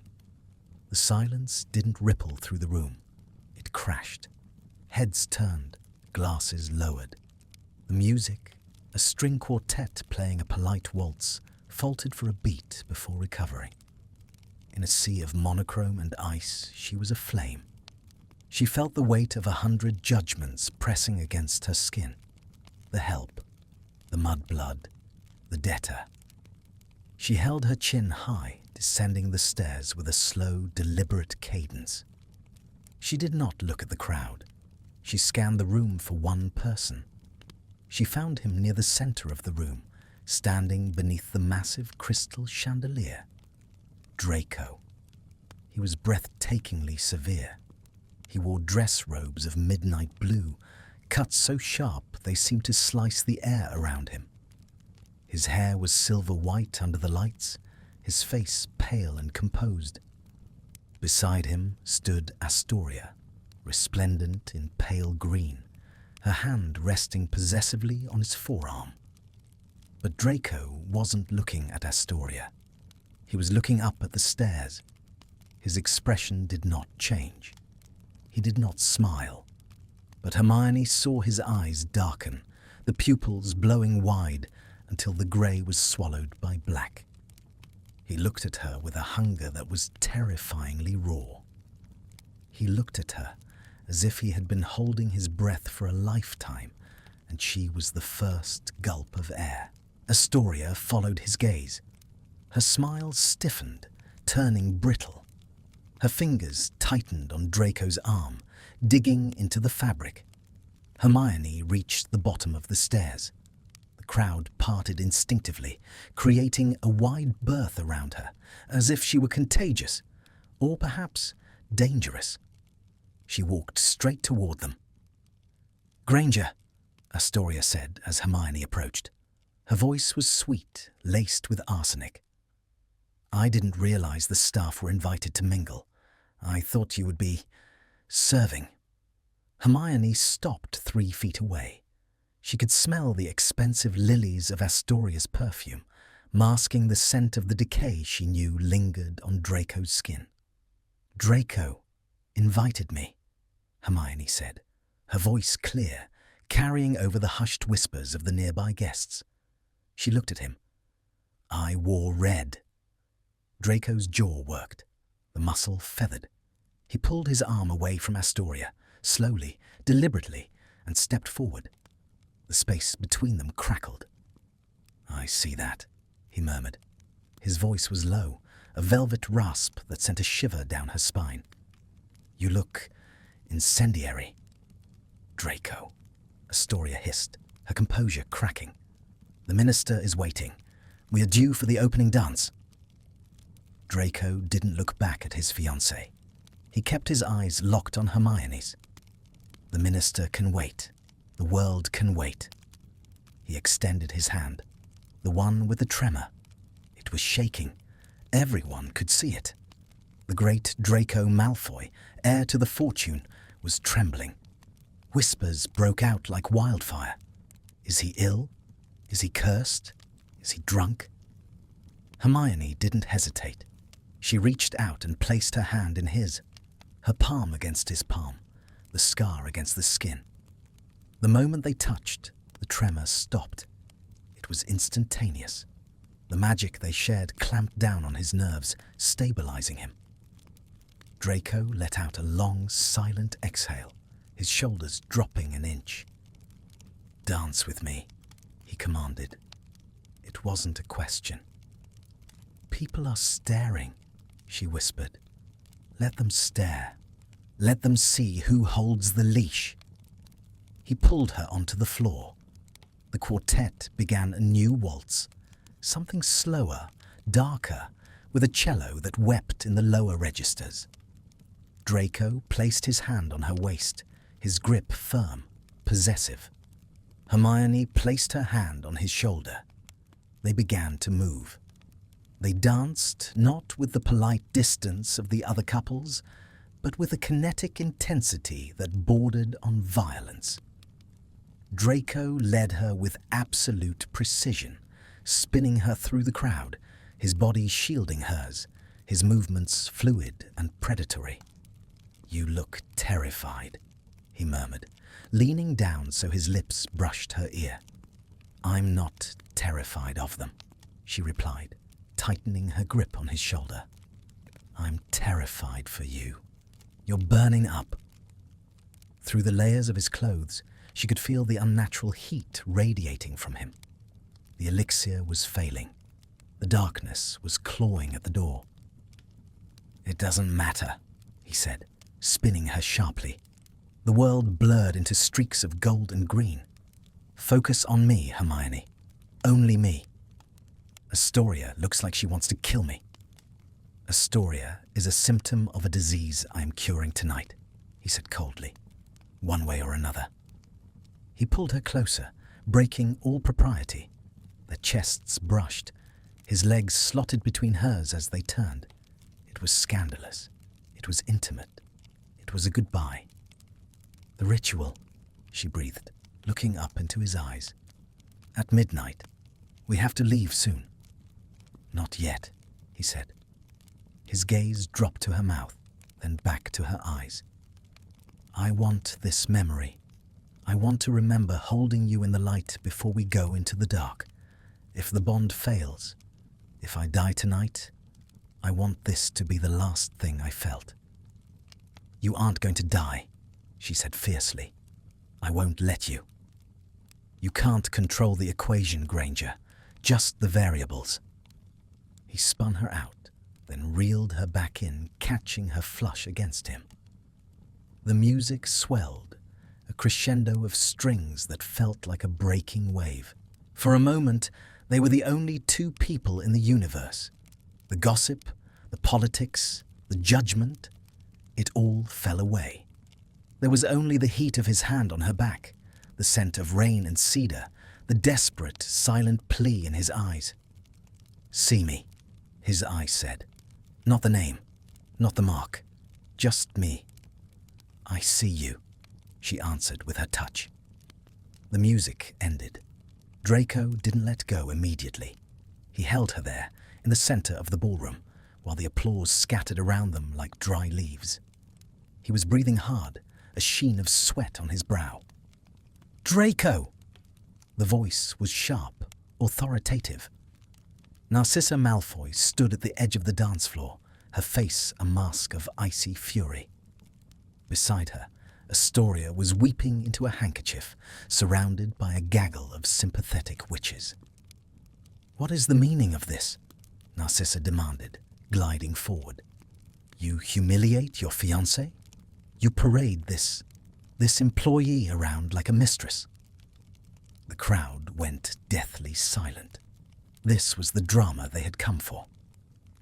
Draco finally released Hermione's waist, but he didn't step away. He turned to face his mother. He stood tall, the trembling in his hands gone, anchored by Hermione's presence at his side. She is not an employee, Draco said. His voice was calm, carrying to the corners of the room. And she is not a mistress. Then what is she? Narcissa hissed. She is a scandal, Draco, a stain. You have a duty to this family, to your blood. Draco laughed. It was a dark, terrible sound. My blood, he echoed. He rolled up his left sleeve. Gasps echoed through the hall. He didn't show the mark. He showed the rot, the black veins creeping up his wrist, visible even from a distance, the physical manifestation of the family legacy. This is our blood, Mother, he said, his voice dripping with venom. It is poison. It is eating me alive. We built this manor on bones, and now the ghosts have come to collect. Narcissa went pale, her hand flying to her throat. I am done with duty, Draco announced, looking around the room, meeting the eyes of the minister, the lords, the ladies. I am done with the lies. The Malfoy legacy ends tonight. Either I die a free man, or I live as one. But I will not live as this. He turned back to Hermione. He offered her his hand again. Come, he said. Where are you going? Astoria cried out, her voice shrill. The gala isn't over. The speeches. To the library, Draco said, not looking back. I have a debt to pay. He took Hermione's hand. He didn't drag her. She walked with him, matching his stride. They walked through the crowd. The sea of people parted, terrified by the raw magic radiating off the air of Malfoy. They walked past the ice sculptures, past the judging eyes of the portraits, past the weeping fiancé and the stunned mother. They walked out of the ballroom and into the dark, quiet corridor. As the heavy doors swung shut behind them, muffling the music and the scandal, Draco sagged against the wall. The adrenaline was fading, and the sickness was rushing back. Hermione caught him. "I've got you," she whispered. "Did I burn them?" he asked, his eyes squeezed shut, sweat dripping down his temple. "You incinerated them," she confirmed. He smirked, a weak, ghostly thing. "Good." He pushed himself off the wall, swaying. He looked at the grandfather clock at the end of the hall. 11:45 p.m. 15 minutes, he rasped. 15 minutes until midnight. He looked at Hermione, his eyes burning with a feverish intensity. "Are you ready to bind your soul to a corpse, Granger?" Hermione took his face in her hands. She kissed his forehead, feeling the heat, the sweat, the fear. "I'm ready to wake the dead, Draco." "Then let's go." They ran. Hand in hand, the red dress flowing like a trail of blood behind them, they ran through the dark, frozen heart of the manor towards the west wing, towards the diamond, towards the end of the world, or the beginning of a new one. The wind outside began to howl again, sensing the magic about to be unleashed. The seesaws were gone. There was no more push and pull. There was only the fall. The west wing was screaming. It wasn't a sound the ears could hear, but a vibration that rattled the teeth and hummed in the marrow of the bone. The ancient magic of the manor, agitated by the storm outside and the dying air inside, was convulsing. Hermione kicked the library door open. It swung wide, hitting the stone wall with a crack that sounded like a gunshot. She dragged Draco inside. He was heavy, his legs failing him with every step. The heat radiating from his body was terrifying now. It felt like leaning against a furnace. His skin was grey, slick with a sweat that smelled of ozone and sickness. "Leave me," he gasped, his knees finally buckling. He collapsed onto the rug before the fireplace, his breathing wet and ragged. "It's too late. The rot, it's in the heart." "Shut up, Malfoy," Hermione panted, dropping to her knees beside him. She grabbed his face, forcing him to look at her. His eyes were glazing over, the pupils blown so wide, the grey was just a thin, frantic ring. "We are not doing this. You don't get to be noble. Not now." She ripped the sleeve of his jacket, tearing the expensive midnight blue fabric to reveal the arm beneath. It was a horror show. The black veins had spread past the elbow, branching up towards his shoulder like lightning strikes of necrosis. The skin was bubbling, the dark magic consuming the flesh in real time. Hermione felt a surge of nausea, but she shoved it down into the iron box in her mind where she kept her panic. "The diamond," she commanded. "Where is it?" Draco lifted a shaking hand, pointing toward the obsidian table. "The drawer. Warded." Hermione scrambled to the desk. She placed her palm, the scarred one, against the wood. The desk recognized the signature of the blood she had shared with its master. The drawer clicked open. There it lay. The rough diamond. It was no longer dull. It was a void. It pulsed with a rhythmic purple-black light, containing all the entropy they had siphoned from the room weeks ago. It was a bomb of pure dark energy. She grabbed it. It was freezing cold, burning her fingers with the chill of the grave. She ran back to Draco. "Listen to me," she said, her voice shaking despite her best efforts. She placed the diamond on the floor between them. "We are going to channel this. We are going to force the entropy back into the mark, but we're going to filter it through us, through the bond. You'll die," Draco whispered, a tear of pain leaking from his eye. "Hermione, please, just let me go. You're free. The debt is paid." "I was never here for the debt," she cried, the truth finally tearing its way out of her throat. "I'm here because I chose to be. Now give me your hand." She didn't wait. She grabbed his left hand, the rotting one, and pressed it onto the top of the diamond. She placed her right hand over his, interlacing their fingers, crushing the gemstone between their palms. "Look at me," she screamed over the rising wind. Draco looked, and in that moment she saw the boy he had been, the man he was, and the ghost he was afraid to become. "I love you," she said. It was an incantation stronger than any Latin. Draco's eyes widened. A fractured, desperate sound escaped his lips. "You foolish, brilliant girl." Hermione raised her wand with her free hand. She pressed the tip against their joined hands. "Mutare sanguinem, ex tenebris vita, ego teligo." Change the blood. From darkness, life. I bind you. The world turned white. There was no sound, only sensation. Hermione felt as if she had been hooked up to a lightning rod. A current of pure, raw power slammed into her chest, stopping her heart. She was falling. She wasn't in the library anymore. She was inside him. She was swimming through a sea of black ink. She could feel his pain. It was a physical weight, crushing and sharp. She felt the years of silence, the terror of living in a house that wanted him dead, the crushing guilt of the war. She felt his self-hatred, a cold, hard knot in the center of his soul. But beneath the black, she found the gold.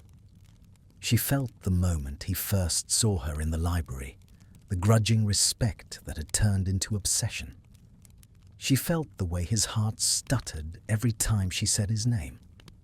She felt his awe of her, his desperate, terrified love that he had tried to bury under layers of ice. "Hermione." His voice echoed in her mind, not spoken, but thought. "Get out. It's too heavy. I can't let it drown you." "Then swim with me," she thought back, projecting her own soul into the void. She showed him her own fears, the fear of not being enough, the fear of losing her parents, the loneliness of being a hero who had no one to hold. She wrapped her magic around his, her golden Gryffindor fire against his silver Slytherin ice. "We don't drown," she told him. "We burn." In the physical world, the library exploded with light. The diamond shattered. Dust, fine as flour, exploded outward. The black energy didn't dissipate. It rushed into their hands. But it wasn't necrotic anymore. Filtered through Hermione's sacrifice, through the love that anchored them, the magic transmuted. It rushed up Draco's arm. The black veins writhed, screaming as they were burned away. The rot hissed and evaporated, leaving behind new pink skin. The dark mark itself seared, turning from a brand of slavery into a scar of survival. Faded, white, silent. Draco arched his back, a scream of agony ripping from his throat that merged with Hermione's cry. Then, silence. Absolute, ringing silence. Hermione collapsed forward. She fell onto Draco's chest. Her heart was beating so fast it felt like a hummingbird's wings. Her lungs burned. Her hand, the one that had held the diamond, felt numb.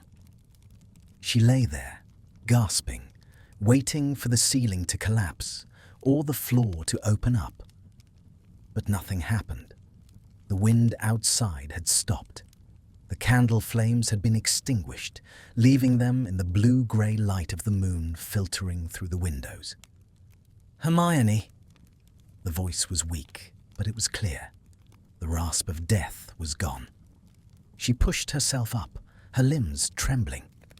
Draco was lying beneath her, his eyes wide open, staring at the ceiling. He looked wrecked. His clothes were shredded, his face streaked with sweat and soot. But he was breathing, deep, full breaths that lifted his chest against hers. He slowly lifted his left arm. He stared at it. The rot was gone. The skin was scarred. Yes, a map of silver lines that traced where the veins had been. But it was whole. The mark was a ghost, a faint outline that held no power. He turned his head to look at her. He looked at her as if he had never seen a human being before. "You stayed," he whispered. The wonder in his voice broke her heart. "I told you," she managed to choke out, tears finally spilling over. "I'm not leaving." Draco didn't speak. He reached up with his healed hand and cupped her face. His thumb brushed away a tear. His hand was warm. He pulled her down. The kiss wasn't gentle. It was a collision. It was the desperate, starving seal on the bond they had just forged. Draco kissed her like a man who had been holding his breath for 10 years. He tasted of ash and blood and life. Hermione melted into him, her hands tangling in his ruined hair, anchoring herself to the reality of his solid, living body. She felt the bond between them settle, a hum in the back of her mind, a golden thread that connected her pulse to his. She would never be alone again, and neither would he. He broke the kiss, resting his forehead against hers, their breath mingling in the cold air. "You are insane," he murmured, a laugh bubbling up in his chest. "Completely, utterly mad. You bonded with a Malfoy. Do you know what you've done? You'll never be rid of me." "Good," she whispered, tracing the line of his jaw. "I don't want to be." Draco closed his eyes, savoring the touch. "The debt is paid," she finished. "The contract is void. You are alive. My parents will get the elixir." "Forget the elixir," he growled, opening his eyes. The grey was clear now, like a winter sky after a storm.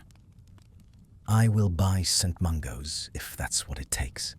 I will brew the potion myself every morning for the rest of my life. You will never owe anyone anything ever again, Hermione."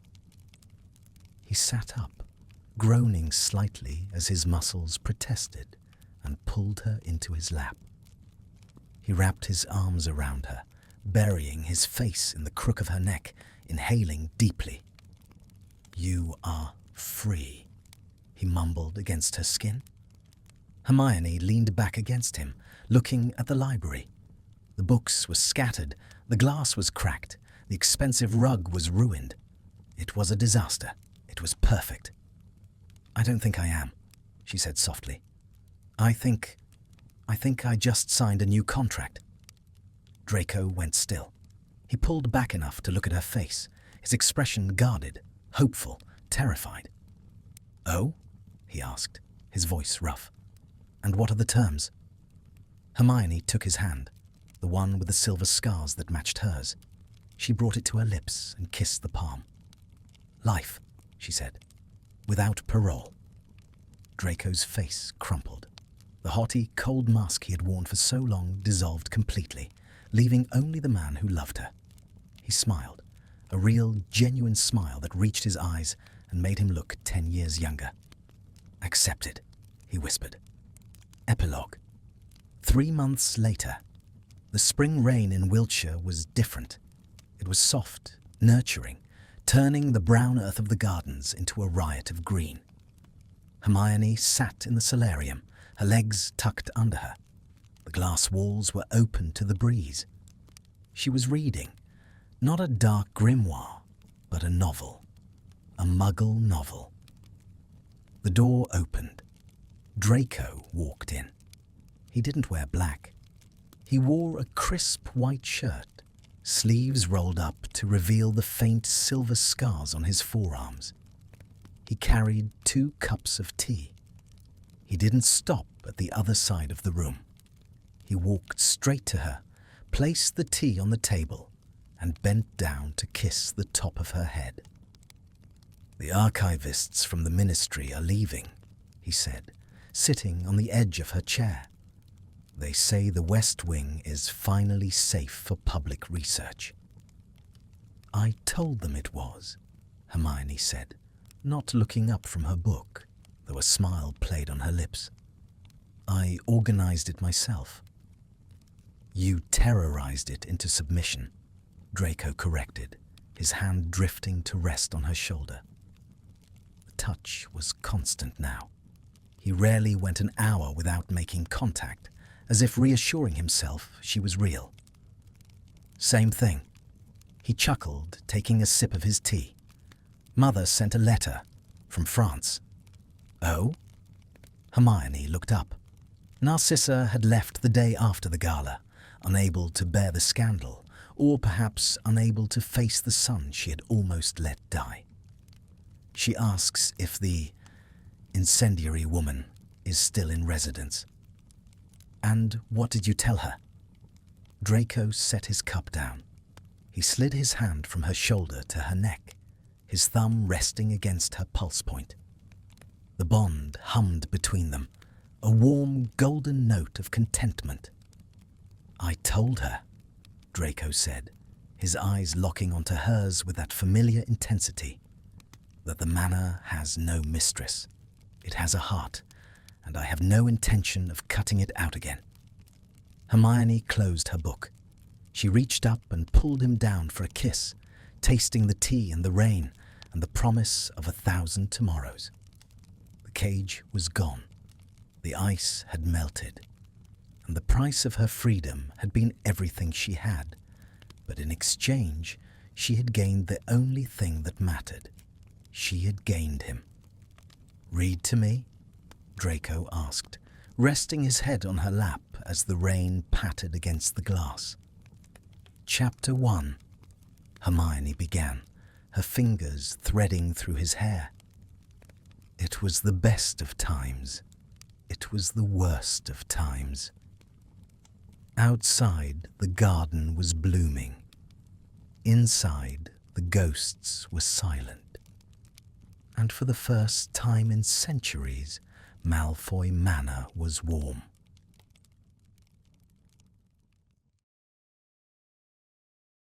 The story has come to an end, and Draco and Hermione found their home in each other.